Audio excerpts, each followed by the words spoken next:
Trading में वास्तव में क्या महत्वपूर्ण है? आंतरिक नियंत्रण सफलता की कुंजी। लगभग हर सफल निवेशक ने इस सत्य को पहचाना है कि बाजारों में सफलता आंतरिक नियंत्रण से आती है। यह अधिकांश निवेशकों के लिए एक क्रांतिकारी बदलाव है। आंतरिक नियंत्रण प्राप्त करना कठिन नहीं है, लेकिन यह समझना महत्वपूर्ण है कि यह कितना कठिन हो सकता है। कई निवेशक मानते हैं कि बाजार एक जीवित सत्ता है जो पीड़ितों को जन्म देती है, लेकिन वास्तविकता यह है कि निवेशक स्वयं को पीड़ित बनाते हैं। प्रत्येक ट्रेडर अपने भाग्य का स्वयं निर्माता होता है। इस महत्वपूर्ण सिद्धांत को समझे बिना कोई भी सफलता प्राप्त नहीं कर सकता।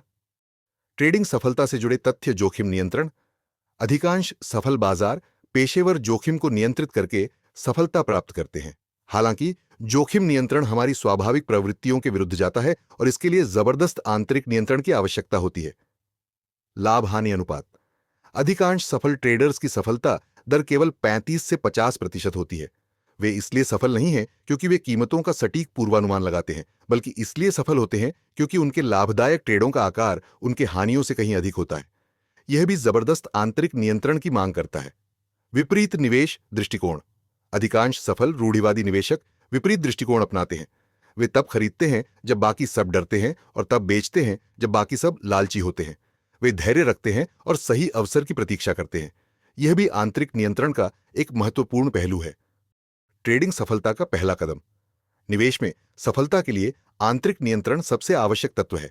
जो लोग इस नियंत्रण को विकसित करने के लिए समर्पित होते हैं वे ही अंततः सफल होते हैं। ट्रेडिंग में महत्वपूर्ण तत्व। जब भी ट्रेडिंग के महत्वपूर्ण पहलुओं पर चर्चा होती है तो 3 मुख्य क्षेत्र सामने आते हैं: मनोविज्ञान मनी मैनेजमेंट, स्थिति निर्धारण, सिस्टम विकास, सिस्टम डेवलपमेंट। अधिकांश लोग सिस्टम डेवलपमेंट पर अधिक ध्यान देते हैं और अन्य 2 पहलुओं को कम महत्व देते हैं। अधिक अनुभवी लोग मानते हैं कि सभी 3 पहलू महत्वपूर्ण हैं, लेकिन मनोविज्ञान सबसे महत्वपूर्ण 60% होता है, मनी मैनेजमेंट 30% और सिस्टम विकास 10% के अनुपात में होता है। ट्रेडिंग में मनोविज्ञान का महत्व। एक कुशल ट्रेडर ने एक बार कहा कि उसका व्यक्तिगत मनोविज्ञान उसकी ट्रेडिंग में कोई भूमिका नहीं निभाता, क्योंकि उसने अपनी पूरी प्रक्रिया स्वचालित कर दी थी। जब उससे पूछा गया कि अगर वह किसी संकेत को अनदेखा कर दे तो क्या होगा, तो उसने कहा, ऐसा कभी नहीं होगा। लेकिन 6 साल बाद वह एक बड़े ट्रेड को छोड़ने के कारण व्यापार से बाहर हो गया। यही कारण है कि आंतरिक नियंत्रण आवश्यक है। व्यवहार और ट्रेडिंग प्रणाली को अपनाने की कठिनाई। एक महान ट्रेडर ने बताया कि उसने 1970 के दशक में एक कॉलेज पाठ्यक्रम में ट्रेडिंग सिखाई थी। 10 सप्ताह के इस कोर्स में पहला सप्ताह ट्रेडिंग की मूल बातें सिखाने में बीता।